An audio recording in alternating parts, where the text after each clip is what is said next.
Bonjour. Eh bien bonjour Nathalie, nous voilà de retour pour ce nouveau numéro de XY Mag. Alors au sommaire aujourd'hui, donc c'est un numéro spécial Noël, je signale, parce qu'on est au mois de décembre et c'est Noël la semaine prochaine. Donc le Moto X 2014, donc Motorola, Moto X Motorola, deux tests de jeux, mais de critiques même de jeux, donc type dire wargame, donc pour rester dans le thème que je suis en train de travailler en ce moment. Les coques pour téléphone nos rêves, puisqu'on en a commandé une. Et puis liste de Noël. Qu'est-ce qu'il faut avoir sous le sapin ou pour éventuellement demander, voilà, pour les grands, oui. parce que les petits on s'en fout, nous. Alors, on commence tout de suite avec Motorola. Donc, eh oui. J'ai profité de la promotion du Super Monday ou je sais pas quoi du site Motorola .fr pour acheter le Moto X 2014. Je rappelle que sur le site vous trouvez la critique du Moto X 2013, du Moto G qui est faite par Valver, et puis du Razr. Donc vous avez toute la gamme Motorola des dernières années en comparatif. C'est intéressant. Alors le Moto X 2014, c'est le dernier né. L'avantage, c'est que maintenant on peut l'avoir avec le Moto Maker, donc c'est-à-dire qu'on peut le concevoir comme on veut. Donc du coup, moi j'ai choisi en fait de le personnaliser, donc avec le derrière donc bleu, bleu roi en fait ils appellent ça, donc c'est bleu, moi j'aime le bleu. Le devant avec du bleu aussi sur les bidules, que je ne sais pas comment ça s'appelle, gravé derrière avec mon petit nom. Et puis après pour le reste j'ai laissé comme c'était, parce qu'on peut choisir son fond d'écran. Alors que moi il est blanc, c'est l'ancienne génération. Il n'est pas sorti par le Moto Maker. Voilà, parce qu'en fait on ne pouvait pas. C'était voilà. Donc mais c'est toi qui l'as voulu blanc. Donc, bien sûr. Voilà, donc c'était voulu. Donc du coup, alors qu'est-ce qu'il a de particulier qui me plaît, parce que ça fait longtemps que je n'étais pas aussi content d'avoir changé de téléphone, puisque du coup le Razr je l'ai mis sur off définitivement. Alors, ce qui est bien, donc l'écran il est beaucoup plus grand, mais le téléphone n'est pas beaucoup plus grand, c'est-à-dire qu'il est un poil à peine plus grand que le Razr que HD que j'avais. Par contre, l'écran est beaucoup plus grand parce qu'il est ras les bords en fait, donc il n'y a pas de place perdue. Au niveau design, il est beaucoup plus moderne, alors que le Razr était carré, donc c'est plus la tendance d'aujourd'hui d'avoir un téléphone. Peut-être plus fin que le mien. Oui, mais bon, à la limite, de toute façon, comme ils sont incurvés, maintenant les téléphones, on a du mal à se rendre compte comme avant, parce qu'avant c'était un peu des briques, maintenant c'est un peu des bateaux en fait. Mais j'ai pas essayé de le mettre sur l'eau, voir si ça flotte. Non. Mais en tout cas, c'est comme une coque de bateau comme ça dessous, et donc du coup c'est plus difficile de voir parce qu'ils sont plus épais, mais sur les bords du coup ils sont plus fins, donc ça fait un peu trompe-l'œil, je trouve, par rapport à l'autre. Quand j'ai comparé sur les photos dans l'article, vous avez les photos qui comparent les deux épaisseurs. Mais surtout, c'est la partie logicielle. Alors, il est en Android 4.4.4.4.4.4. Normalement, il doit passer en Lollipop. Là, en ce moment, tout sans arrêt, j'appuie sur mise à jour du système et tout, mais il me dit tout le temps que j'ai le bon, alors qu'il y en a qui ont déjà eu Lollipop. Donc, je peux pas en parler. Mais Motorola, il est très proche d'Android. Il n'a pas rajouté beaucoup de choses, mais il a rajouté 2-3 trucs qui sont top. Donc, mais il a enlevé 2-3 trucs qui sont aussi pof, parce que là je vais en parler aussi, il n'y a pas de raison. Donc en top, mais tu l'as aussi, donc il y a la Motorola Voice et Motorola Assist, enfin Motorola Assist en fait, voilà, et Motorola Gest, qui sont des applications, en fait, c'est des applications que vous ne voyez pas. Donc en fait au départ, si vous ne faites pas attention, on ne voit pas. Non. Mais ce qu'il faut savoir, c'est qu'avec ce téléphone, donc à chaque fois que vous passez la main devant, il affiche comme ici l'heure en fait, indirectement. C'est déjà fait. Voilà. Non, mais il vient de s'éteindre. Ah, d'accord, il affiche. D'accord, bravo. Il affiche l'heure, et c'est assez pratique en réunion. Vous le mettez sur la table, parce qu'on est en réunion, tout le monde met son téléphone sur la table. Si vous faites des réunions avec des gens d'aujourd'hui, en fait. Et du coup, si vous faites comme ça en jette un max, parce que vous avez l'heure. Ceux qui ont l'autre marque, voilà, eux, ils sont obligés d'appuyer sur. Il y a un truc là, comme à l'ancienne, un bouton. Donc, du coup, voilà, ça les met tout de suite dans une catégorie. Et également, si jamais pendant ce temps, quelqu'un ose vous déranger, votre mère vous appelle pendant la réunion, il se fait chier. Donc, du coup, vous passez la main comme ça sur le téléphone et ça va couper la sonnerie. Donc, par exemple, vous êtes en vibreur. Alors ça, pareil, ça impressionne. Tout le monde en regarde, demande ce que vous faites, et vous commandez votre téléphone avec la main. C'est vraiment C'est pas exceptionnel, mais c'est top. Donc du coup, mais alors surtout, alors on peut parler à son téléphone un peu comme Siri, mais vraiment pour le commander. Parce que comme du coup, il détecte quand vous êtes en voiture, il vous dit machin, essaye de vous appeler, mais il vous parle. Et du coup, enfin voilà, la différence avec l'ancien, c'est qu'on ne paramètre pas les horaires de la voiture, les horaires de voilà. réunion. Lui, il détecte tout seul quand on est en voiture, quand on dort, quand on est en réunion, c'est-à-dire du lundi généralement au vendredi, de telle heure à telle heure. Non, mais j'ai fait l'expérience aujourd'hui. Il détecte les réunions de l'agenda en fait. C'est ça, tout à fait. Parce qu'en fait, à un moment, j'avais rien, hop, et d'un seul coup, il me dit vous êtes en réunion, est-ce que vous voulez que je devienne silencieux? Alors là, j'ai dit bah non, parce que j'étais sur vibreur, donc j'avais pas besoin de silence. Mais et il détecte en voiture parce qu'il voit que ça roule. Alors là, j'ai pris le train, il dit que tu es en voiture. Ben oui, voilà, ce qui est logique. Il croyait que je conduisais. Je l'ai bien vu. Et donc en voiture, il vous lit les SMS. Donc il lit les SMS, alors ça c'est vrai, et puis on peut lui dire téléphone à machin, voilà. Et on peut répondre aussi en disant répondre, voilà, tout à fait. Non, raccroche. Donc ça c'est pas mal. Après, il n'y a pas grand chose d'autre. Ce qu'ils ont retiré par contre, qui est très ennuyeux. Alors il y avait les cercles qui étaient bien parce qu'il y avait la météo, il y avait l'heure, l'horloge, et puis il y avait la charge de la batterie. Et en fait, quand on appuyait, on pouvait régler le réveil. Ça, il n'y a plus.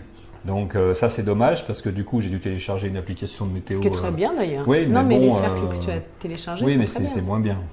Donc ça il n'y a pas, ils ne l'ont pas porté.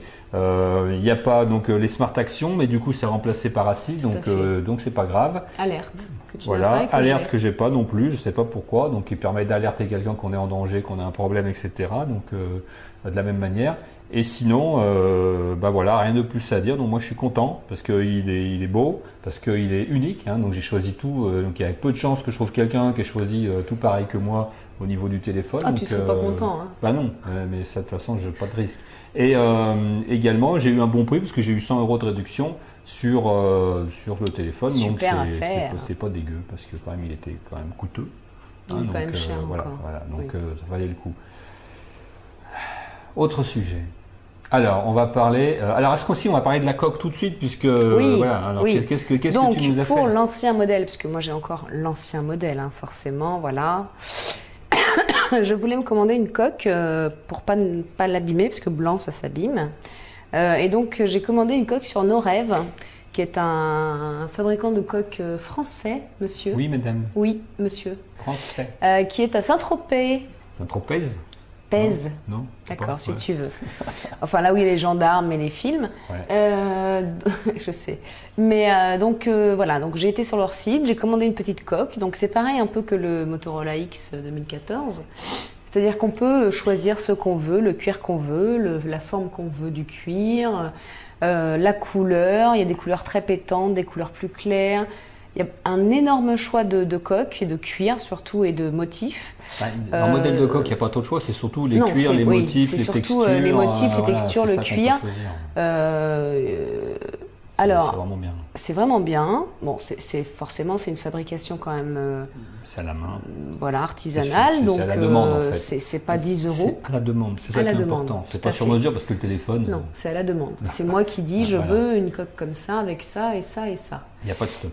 Et j'espère que j'aurai pas de coque identique. Normalement. Comme ton téléphone. Déjà, des gens qui achètent des coques à ce prix-là. Voilà. Donc, par contre, la coque c'est entre 50, le minimum c'est 50 à 60 € le minimum. Hein. Donc, je peux pas vous la montrer parce que ça fait quand même maintenant plus de 3 semaines. Non, mais on aurait dû la voir. On avait décalé tous les tournages pour la montrer. On aurait dû la voir, mais n'empêche qu'on l'a pas. Donc ça, quand même, je vais le dire. Donc, Monsieur Norève, je suis un peu déçue parce qu'on arrive bientôt au 25 décembre, je l'ai commandé le 19 novembre, que ça va bientôt faire un mois, qu'on m'avait promis 10 jours. Et que là, du coup, je suis un peu déçue quand même, parce que je ne l'ai toujours pas. Alors, on va bientôt la voir, mais c'est vrai. Je leur écris, ils me répondent. Ça, il n'y a pas de... Ils s'excusent, ils répondent, mais... Voilà. Bon, après, je comprends que c'est une période qui est un peu chargée aussi pour tout le monde, mais voilà. Donc, je vous la montrerai au prochain épisode, quand je l'aurai reçue. On fera un reportage dessus, on fera tout un renvoi spécial, on prendra des photos. Ouais, je pense. Bon, donc, un bel objet qu'on n'a pas, mais qu'on est pressé d'avoir bientôt. Tout à fait. Voilà. Alors, on va faire maintenant les jeux. Donc, 2 jeux. Donc, on va commencer par le premier. Bon, voilà. Donc Wargame Airland Battle. Donc c'est le nom du jeu, mais c'est un wargame, donc en fait c'est bien. Moi j'aime bien les noms autoporteurs, comme ça vous dites le nom du jeu, à la limite vous avez fini d'en parler, tout le monde a compris ce que c'était un wargame et Airland, voilà, Airland et bataille, boum boum, voilà. Donc c'est un wargame. Alors dans les wargames, soit il y en a qui disent moi j'aime pas parce que déplacer des pions sur des petites machins, dans la main microscopique. Maintenant les wargames ont beaucoup évolué, c'est plus tellement ça. Là on est vraiment plus sur un côté RTS, donc real time. Donc vraiment temps réel, et donc à diriger ces unités soi-même sur un bac à sable qui est assez grand. Le bac à sable c'est la carte, hein, la taille de la carte, puisqu'on ne peut pas aller n'importe où, donc on est sur un rectangle, mais qui est très très grand, donc je ne suis jamais arrivé à mener au bout en me disant zut, je ne peux plus rien faire, ça ne se passe pas là, donc ça c'est bien. Et ce qui est vraiment le top de ce jeu, c'est pour ça en fait qu'il est moyen, c'est qu'on peut zoomer de la carte stratégique, donc vue globale, à le brin d'herbe dans la forêt avec la petite fourmi dessus qui se promène pour vraiment être en micromanagement et vraiment détaillé. Et on est sur vraiment un niveau de détail et d'action qui nous place vraiment dans un Call of Duty qui est un peu presque, puisqu'on voit les bonhommes, et en même temps on est vraiment sur du combat qui n'est pas vraiment la première personne, mais sur du management du management. Hein, Certainement. Je n'ai pas trop compris le jeu, mais effectivement. Si on de bataillon, quoi, on va dire. Voilà, ouais, donc c'est très intéressant. Alors le principe du jeu, en fait, on a des points de commandement, et puis on choisit les unités qu'on va mettre sur le terrain, et au fur et à mesure que l'on gagne du terrain, on a des unités, des points de commandement, pardon, qui reviennent. Donc c'est un jeu, en même temps, qui mélange beaucoup de styles. C'est RTS, en même temps c'est un jeu de conquête, hein, puisque plus on conquiert de terrain, plus on gagne de points, donc plus on peut rajouter des unités, et en même temps c'est domination parce qu'il faut écrabouiller l'ennemi. Alors l'ennemi est soit en multi, donc c'est là où le jeu prend toute sa dimension, parce qu'un humain est toujours plus malin qu'un robot, mais éventuellement contre l'ordinateur sur des scénarios un petit peu pas mal. Donc j'ai commencé, moi j'ai que quelques dizaines d'heures de jeu pour le moment derrière moi, hein, donc j'ai pas encore tout exploré, mais c'est un jeu vraiment qui me plaît et que j'ai pas payé cher, puisque j'ai dû le payer je crois 29 €. Hein, donc c'est un jeu qui est pas coûteux. Qui est pas coûteux, alors, mais qui demande beaucoup quand même au niveau mémoire. Le seul problème, le seul problème en fait de ce jeu, c'est que parfois je ne peux pas jouer la partie jusqu'au bout parce que mon ordinateur se met en arrêt chauffe, donc parce qu'il y a une sécurité intégrée, parce que la carte graphique en fait elle va cramer. Et ça l'énerve. Ouais, entre nous, j'ai retiré le capot. Je pense que vous allez bientôt avoir une petite vidéo sur un nouveau PC. Donc j'ai retiré le capot pour qu'il y ait plus d'arrivée d'air en fait. Hein. Donc je me pose la question peut-être même de rajouter un ventilateur, on va voir. Ou peut-être de changer l'ordinateur, mais ça coûte moins cher le ventilateur. Parce que en fait, du coup, le moteur en fait est tellement exigeant pour faire ce que je vous dis, c'est-à-dire les zooms et se déplacer aussi vite comme ça que je le fais dans le jeu, que la carte en fait, de toute façon dès que le jeu démarre, hein, c'est clair, la ventilation elle est à fond, et quand je joue elle est au maxi, et du coup il y a un moment il surchauffe. Parfois, voilà. au bout de 20 minutes, voilà, c'est fini. Donc et ça ne sauvegarde pas. Ben non, c'est ça qui est intéressant. Parce que ça n'a pas le temps. Et qui agace. Donc ça c'est chiant. Donc voilà le seul problème, mais ça vient de moi. Sinon le jeu vraiment, allez-y, si vous aimez les jeux wargame pas compliqués, donc prise en main en quelques minutes, et en même temps action à fond tout le temps, parce que là on n'arrête pas une seule seconde, il n'y a pas de temps mort où on attend des heures qu'un mec sorte d'un bois. C'est Wargame Airland Battle. Il y a 3 jeux du même genre, du même éditeur, qui sont tous sur le même moteur, qui permettent d'aller dans plusieurs environnements. Je reparlerai des autres après quand j'aurai fini celui-là, si j'achète les autres pour aller plus loin. Deuxième jeu, donc Tiny Trooper Joan Ops. Alors là, pareil, le nom, hein, Trooper, donc petit soldat, Tiny Mini, Joan Ops. Comme ça, ils peuvent venir dans le lit le soir sur la PSP. Voilà, donc je sais pas. Alors là, il est sur PS Vita. Ah non, PS Vita. Oui, c'est ça. PSP éventuellement, enfin, mais surtout PS Vita quand même. Hein. Et puis aussi cross game avec PS4, je crois, mais bon, j'ai pas de PS4, alors je sais pas dire, mais voilà, PS Vita sûr, je l'ai là-dessus. Alors là, c'est un jeu qui ressemble plus au jeu Commando, qui, si vous avez connu Commodore 64, Amstrad, etc., qui était un jeu où on dirigeait un petit bonhomme et il fallait tuer tout le monde. Donc là, c'est un peu plus fin, on va dire, puisqu'on dirige plusieurs petits bonhommes et il faut tuer un peu tout le monde. Mais il y a des missions. Voilà. Ils sont mignons. Ils sont rigolos. Il y a des missions, il y a de l'humour, il y a des animations humoristiques entre les combats. Donc c'est des missions courtes à chaque fois. Il y a 1, 2, 3 objectifs, pas plus. On peut se faire renforcer à chaque fois d'un bonhomme pareil si on gagne des médailles. Les médailles, il faut aller les fureter. Donc ça veut dire qu'il faut tout explorer la carte une fois qu'on a tué tout le monde ou pendant. Hein, donc ça c'est pareil, il y a un travail d'exploration. Et il y a deux types de missions, les missions normales et les missions commando. Donc en effet, c'est pas tout à fait les mêmes. Donc j'ai fini toutes les missions normales, donc j'ai joué quand même pas mal d'heures. Et là il me reste encore les missions commando à terminer. Il n'y a pas d'achat dans le jeu, donc c'est agréable pour une fois de jouer avec un jeu où il n'y a pas encore à remettre de l'argent. Je l'ai payé moins de 9 €, donc du coup pas cher, qui dure un peu longtemps. On peut refaire les missions après, un peu comme dans Angry Birds, parce qu'on peut les faire à niveau 1, niveau 2, niveau 3, donc c'est de plus en plus dur. Un enfant qui a une PS Vita, ça peut être un cadeau de Noël, parce que c'est sympa. Ouais, à 9 €, ouais. Ouais, bah, il vaut mieux acheter la PS Vita. Si quelqu'un, voilà. Ouais, ouais, si vous voulez faire un cadeau de Noël voilà, à quelqu'un. Pas cher. Alors, lui faisant croire que le jeu coûtait 30 €, vous pouvez lui acheter ce jeu à 9 €. Après, mais il le verra parce que c'est un jeu dématérialisé, donc le prix est dans le store, donc voilà, fout qu'il le voit. C'est l'attention qui compte. Voilà, tout à fait. C'est ça. Voilà pour les jeux. Alors maintenant, on va attaquer les listes de Noël. Oui. Alors, est-ce que tu as ta petite liste au Père Noël de choses un petit peu... Oui, tout à fait. Hein, les wish lists. C'est ça. Alors, pour ma liste, moi j'aimerais bien commander des semelles chauffantes Digitsol. Donc 89 €. C'est pas donné. Pour l'instant, c'est en précommande. Des semelles de chaussures, hein, Le but, c'est, voilà, ce sont des semelles de chaussures, donc à mettre dans les chaussures. L'intérêt, je trouve, et ce qui est vachement bien, c'est que vous les gérez de votre téléphone. C'est-à-dire que ce sont des semelles chauffantes. Donc vous allez au ski, vous allez faire du foot, vous prenez la moto, ou vous êtes comme moi, vous avez froid aux pieds l'hiver quand il fait vraiment froid. Vous mettez les semelles dans les chaussures, vous prenez votre petit téléphone et vous faites, bah tiens, je vais mettre sur 38 parce que j'ai un peu froid. Oh, puis là, j'ai vraiment froid, je vais mettre 40 degrés. Et vos semelles, elles vous chauffent les petits pieds. Donc ça, j'ai trouvé ça terrible. Donc ça compte les pas, ça compte les calories dépensées. Et tout ça géré depuis le téléphone. Donc moi, je trouve ça terrible. Ça sort tout début janvier, c'est en précommande sur digitsol.com. Voilà. Donc je trouvais ça sympa. Ensuite, on a un petit truc sympa aussi qui s'appelle Wistiki. Pas Wistiti, hein, Wistiki.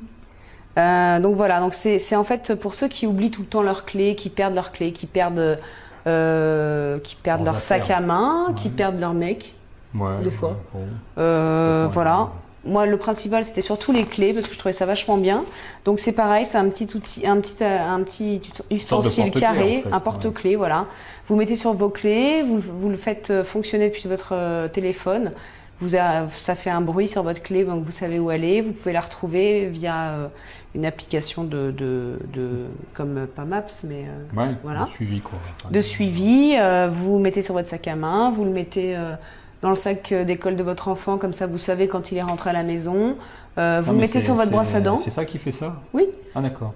T'es sûr? Oui, dans le sac aussi. Ah oui, non, mais la brosse à dents aussi. Comme ça tu le retrouves. La brosse à dents, c'est peut-être après. Oui, parce que je me disais, non, oui, pardon. Parce qu'il faut, attention, voilà. Accrochez-vous quand même. Oui, parce qu'il y a du lourd après qui arrive. Ouais, moi, c'est ce qui me plaît le plus, c'est pour ça que j'en parle tout de suite, parce que je suis. On va acheter, en fait. Donc voilà, donc là, ça coûte pas très cher, 24 €. Bah, quand même. Ah, mais bon, il y a peut-être les piles fournies. Ouais, on se fait voler les pour pas perdre ses affaires, on se fait voler les clés de la voiture, on va chez les flics, on donne le portable et on a l'endroit où elles sont, donc je trouve ça. Je sais pas si ça marche. Parce que comme c'est un carré blanc, le mec il va croire que c'est un porte-clés, donc voilà. Ouais, possible. Bref, moi je trouve ça sympa, donc ça c'est wistiki.com. Ensuite j'ai Mother and the Motion Cookies. Ça je trouve ça terrible, alors c'est plus cher, hein, c'est 290 €. C'est une petite figurine et avec associé 4 cookies. Et en fait, c'est ces cookies qui vous permettent effectivement de suivre tout dans la maison. Donc, vous le mettez sur le mur, vous avez la température. Vous le mettez sur la brosse à dents de votre enfant et de vous. Comme ça, vous faites une petite compétition. Depuis votre tablette ou votre iPhone, vous voyez la courbe, si vous êtes bien brossé les dents ou pas. Vous le mettez dans le sac à main de votre enfant. Quand il rentre à la maison, vous avez un message. Dans le cartable, pardon.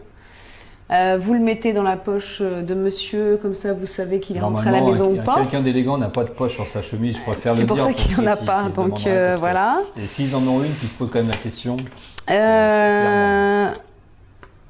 Voilà, donc la température, savoir si les enfants sont rentrés, mieux dormir la nuit, c'est-à-dire que ça vous permet de voir comment vous dormez la nuit, ça vous permet, quand vous le mettez sous votre oreiller, le matin, ça vous réveille, voilà. Enfin, c'est vraiment terrible. Plein de choses, quoi. Voilà. Ça se commande donc c'est le site sen.se, ah oui, sen.se. Sense, mis un point. Voilà. C'est un peu cher, hein, mais ouais, bon. Et puis une autre chose, 80 €, un appareil photo Fujifilm Instax Mini 8, donc plutôt pour les enfants, je pense. Qui vous permet de faire des photos et ça vous sort un Polaroid de suite numérique, voilà. C'est le système un peu Polaroid. Voilà. Mais moi je trouvais ça sympa parce que je trouvais ça sympa parce que on a souvent, c'est vrai, des disques durs pleins à craquer, mais on n'a pas les photos. Donc des photos, des selfies, c'est sympa des selfies, ça c'est sympa de les avoir tout de suite, voilà. Faut voir le prix des consommables en fait, parce que moi quand j'étais petit j'avais un Polaroid. Le problème, c'est que ça coûtait 100 francs les 10 photos. J'en faisais pas beaucoup des photos Polaroid parce que fallait pas les rater, quoi. Donc là, j'ai trouvé ça sur 01net.com. Bon, super. Voilà. Alors, ma liste. Moi, j'ai une liste. Moi, j'ai pas fait de liste personnelle parce que j'ai tout ce que je souhaitais déjà. Donc, par contre, j'ai demandé à Valver, donc qui est contributeur actif donc de XY Mag, qui a produit aussi des articles, de me faire sa petite liste. Alors, j'ai perdu mon pari intérieur. Parce que j'étais sûr qu'il allait me mettre un drone type Parrot, etc.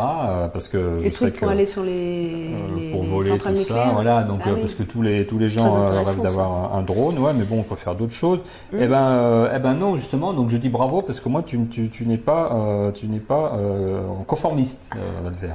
Donc lui, il me propose, et je sais qu'il est très intéressé par cet objet, un Nest. Donc Nest, vous savez, c'est le thermostat connecté, hein, c'est la marque qui a été rachetée par Google. Mais là, c'est le Protect, donc détecteur de fumée. Parce que si vous ne savez pas, hein, dans 15 jours, il faut absolument que vous ayez un détecteur de fumée à la maison. Parce que c'est obligatoire, oui, évidemment. Mais ça fait longtemps. Je préfère il est caché, pour couper toute discussion. Donc ensuite Chromecast. Alors Chromecast pareil ça. Donc, je voulais faire un truc sur Chromecast et je me suis dit non parce qu'il y en a eu beaucoup quand même qui ont fait sur le sujet. C'est vraiment un truc sympa pour avoir une télé connectée en fait. Hein. Donc lui il est utilisateur de Netflix et de YouTube. Donc Chromecast pour Noël, bon achat si vous voulez un petit peu enrichir votre expérience télévision.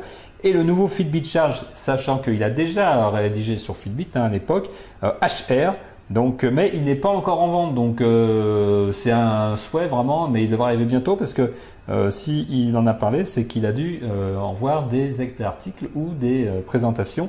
Donc voilà les trois objets qui font envie à Valver et qui je pense sont un bon choix pour quelqu'un qui veut un petit peu quelque chose de technologique pour son Noël. Moi je voulais juste rajouter un petit truc pour les gens, parce que c'est vrai qu'on a parlé de choses qui coûtaient un peu cher quand même. Oui. Pour les gens qui veulent faire un petit cadeau pas trop cher, ce sont les chargeurs de téléphone. Oui. Explique parce que les chargeurs. Alors, ce sont des chargeurs en fait que vous chargez une fois sur votre ordinateur et ensuite dans le train, vous n'avez pas de prise, vous avez votre téléphone tombe en rade, vous le mettez au bout de votre téléphone et ça charge ça le recharge votre batterie, votre téléphone. Ça lui fait un appoint. Ça lui fait un appoint et vous pouvez au moins passer un coup de fil, dire j'ai plus de batterie, voilà. C'est vachement sympa. Alors vous en avez à tous les prix, hein, donc même pas cher parce que 5 € on nous le propose même en cadeau d'entreprise à que dalle, donc ça vaut donc que on va dire pour le grand public 5 € à 30. Après le prix ça va dépendre de la technologie de la batterie et de la capacité aussi. Voilà, donc combien de temps elle va recharger au téléphone et surtout si c'est quelle technologie. Mais ça peut être sympa parce que moi je trouvais ça très sympa. Oui, parce que les gens trouvent ça bien. Moi je trouve ça encombrant, donc globalement, parce que j'ai rarement eu l'occasion d'aller dans un endroit où il n'y avait pas de prise électrique à proximité. Dans le TGV, parfois, il n'y a pas de prise. Ouais, mais bon, alors la population des gens qui voyagent en TGV n'est pas non plus représentative de la population de la France. Excusez-moi. Donc du coup, je considère donc que c'est gadget. Mais c'est un bon cadeau parce que pourquoi pas. On peut faire acheter un cadeau à quelqu'un et lui faire plaisir et en avoir rien à foutre soi-même. C'est le principe des cadeaux de Noël souvent, puisque quand on voit le nombre de cadeaux qui sont revendus, on se dit que ça n'a pas dû faire plaisir. Donc, si les gens... Ah oui, parce que beaucoup de gens m'envoient des cadeaux en fait. Hein, donc, ne m'envoyez pas le chargeur de téléphone. Alors, c'est sur ce bon mot qu'on va clore ce numéro. Je vous souhaite bonne année, bonne fête Nathalie aussi. Bonne fête, à bientôt bonne fête à en vous. 2015 pour d'autres émissions tout aussi divertissantes. À bientôt. À bientôt.